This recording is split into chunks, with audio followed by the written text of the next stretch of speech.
त्यातला पहिला विषय म्हणजे कुंभमेळा. मी त्याशी म्हटल्याप्रमाणे ते आमच्या बाळा नांदगावकरांनी पाणी आणलं आणि मग मी त्याला सांगितलं पिणार नाही मी.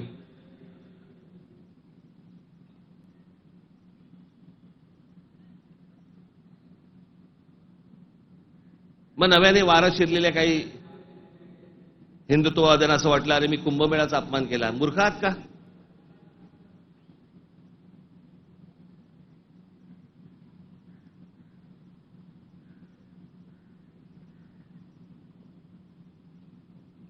ते आमचे नयन कदम जाऊन आले तिकडे.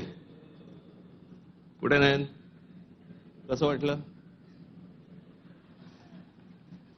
म्हणे आतमध्ये गेल्यावरती असं झालं म्हणे. म्हटलं नाही खालून प्रेत गेलं असेल एखादं.